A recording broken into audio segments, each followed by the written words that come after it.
بالکل اسی پر ہم بات کریں گے. دفاعی تجزیہ کار بریگیڈیئر ریٹائرڈ مسعود احمد خان صاحب نے ہمیں جوائن کیا. بریگیڈیئر صاحب بہت شکریہ آپ کا. سر، اسرائیل کی جانب سے بڑا سخت حملہ کیا گیا تھا، اب جوابی حملہ ایران کی جانب سے بھی کیا گیا، ایسکیلیشن بڑھتی ہوئی نظر آ رہی ہے، معاملات آپ کدھر جاتے دیکھ رہے ہیں؟ کال میں یہ جو جوابی حملہ یہ تو ایک سٹارٹ ہے نا، اس کے مزید حملے ہوں گے اور لائکلی میسیو حملے ہوں گے. اور دیکھیں کیونکہ اسرائیل جو ایران کے ساتھ جو ہوا ہے، ان کی ملٹری لیڈرشپ ہے اور پاسداران کے جو لیڈرشپ تھی اور سائنٹسٹ مارے گئے ہیں، ان کی نیوکلیر سائٹس پہ اٹیک ہوا ہے، ریولیوشنری گارڈ کور کا ہیڈ کوارٹر تباہ ہوا ہے، اور اس کے علاوہ پینیٹریشن اسرائیل نے کی ہے، موساد کی پینیٹریشن ہوئی ہے. وہاں جا کے اندر دیکھے ڈرون کی ایک یونٹ پوری اسٹیبلش ہوئی اور وہاں سے انہوں نے ڈرونز کی مدد سے اسٹرائکس کی ہیں. سو ایران کی طرف سے دیکھیں کہ ہم یہ کہہ سکتے ہیں کہ یہ ایک سٹارٹ ہوا ہے. صبح ڈرونز سے حملے ہوئے تھے، تو ابھی اس کے بعد یہ جو ابھی بیلسٹک میزائل فائر ہوئے ہیں، تو اس کا ابھی جس طریقے سے ہم دیکھ سکتے ہیں کہ کچھ جا کے ہٹ ہوئے ہیں. اب ڈیپینڈ کرتا ہے کہ یہ کہاں پہ جا کے ہٹ ہوئے ہیں، کن کن ٹارگٹس پہ یہ فائر ہوئے تھے اور ان کا کتنا امپیکٹ ہے. آلدو دیکھیں جس طرح اسرائیلی میڈیا کہہ رہا ہے کہ 7 زخمی ہوئے ہیں، تو وہ ایٹ ٹائمز پروپیگنڈا بھی ہوتا ہے، ڈاؤن پلے بھی کرتے ہیں، لیکن جو صحیح انفارمیشن ملے گی تو اس میں صحیح معلوم میں پتہ چلے گا. لیکن یہ چیزیں کنٹینیو ہوں گی اور نیئر فیوچر میں کوئی سیز فائر کے چانسز بھی نہیں لگتے ہیں، اور اسرائیل کی بھی کوشش ہوگی کہ یہ چیزیں چلتی رہیں تاکہ اس گار میں وہ مزید جو ڈیگریڈ کر سکتا ہے، مزید جو ایران کو نقصان پہنچا سکتا ہے، وہ اس پہ وہ اس کو امپلیمنٹ کرے گا. سر، اس طرح کی جب سچویشن بنتی ہے تو موسٹلی ایسا ہوتا ہے کہ ڈپلومیٹک بیک چینل جو ہے وہ موجود رہتا ہے.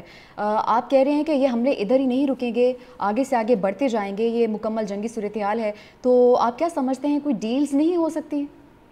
دیکھیں ڈیلز تو انٹرنیشنل کمیونٹی کے بیانات تو ایسے آ رہے ہیں، لیکن دیکھیں کہ ایران کے لیے اپنا جو ایک سالویج کرنا، اپنا ایک پرائیڈ انہوں نے اس کو ری گین کرنا ہے. جو ان کے ساتھ ہوا، دیکھیں ان کے سینٹر آف گریوٹی ہٹ ہوئی ہے اور ایران کے لیے میسیو سیٹ بیکس ہیں. سو دیئر فور ایران کی کوشش ہوگی کہ اس کو کچھ نہ کچھ اپنا اس کا ازالہ کر سکے. سو دیئر فور وہ ہر ممکن وہ کوشش کریں گے اپنے میکسیمم جو میزائل سسٹم ہے، جو ان کے پاس وہ ایسے سسٹم ہے جو وہ لانگ رینج ہے اور وہ اسرائیل کو ہٹ کر سکتے ہیں، ان کو وہ میکسیمم یوز کریں گے، ڈرون کو یوز کریں گے، سو تاکہ اس کا ایک امپیکٹ کریٹ ہوگا. ورنہ اگر یہ نہیں کریں گے اور فوراً بات چیت پہ بیٹھ جائیں گے، سو دیکھیں کہ جو پھر تو ایران ایک ویکر وکٹ پہ ہوگا، پھر وہ دنیا ان کو ڈکٹیٹ کروا سکتی چیز. بالکل ٹھیک ہے بریگیڈیئر صاحب. ایک اہم چیز یہ ہے کہ یہ بات کلیئر ہوگی ایران کے حملے سے کہ تل ابیب یا اسرائیل وہاں پر داخل تو ہوا جا سکتا ہے، یعنی کہ ایران وہاں پر حملہ تو کر سکتا ہے. ایسے حالات میں جہاں ایران کے اوپر بہت سخت کارروائی ہو سکتی ہے، امریکہ نے بھی کہا تھا، لیکن یہاں یہ خوف امریکہ اور اسرائیل کو کیا نہیں رہے گا کہ ایسی ہی صورتحال میں نیوکلیئر ویپن کا استعمال بھی کر سکتا ہے ایران؟ اگر ان کے پاس ہے وہ ٹیسٹ ہی شاید اسرائیل پہ کر دے اگر سچویشن زیادہ خراب ہو گئی. نہیں، ابھی نیوکلیر ویپن کے چانسز ہی نہیں. اگر ہوتے دیکھ تو ایران اس وقت تک ڈکلیئر کر چکا ہوتا تو سچویشن بڑی ڈیفرنٹ ہوتی، اور جو کیپیبلٹی ان کی نے حاصل کی تھی، دیکھیں اسی لیے کل ایک سینٹر اسٹیج واز سیٹ جب انٹرنیشنل اٹامک انرجی ایجنسی نے کہا کہ ایران کے پاس یہ کیپیبلٹی ہے اور نیکسٹ 2 سے 3 مہینے میں دے کین انرچ 90% یورینیم کو انرچ کر سکتے ہیں اور 1 سال کے اندر 10 نیوکلیر ویپنز بنا سکتے ہیں. تو that was the point of time تھا جس پہ اس کے بعد یہ اسٹرائکس ہوئی ہیں. اور تو اس کا مطلب یہ ہے کہ ان کے پاس کیپیبلٹی تھی، تو اب اسرائیل نے کلیم کر دیا ہے کہ they have destroyed that capability.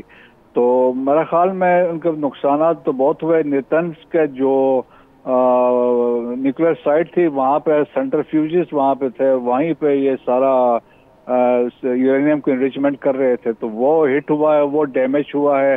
آل تو دیکھیں 3 سٹوری انڈر گراؤنڈ ہے، اس کے پاس اسٹل بنکر ڈیپ پینیٹریٹنگ بنکر بسٹرز وہاں پہ یوز ہوئے ہیں. اور اسی طرح آج جو فردو ہے ایک اور جگہ ہے سائٹ ہے، وہاں پہ بھی اسٹرائکس ہوئے ہیں. تو میرے خیال میں باقی جو 9 کے قریب سائٹس ہیں تمام پہ اسٹرائکس ہوئے ہیں، اینڈ سبسیکوینٹلی اسرائیلیز تو they will continue striking these sites.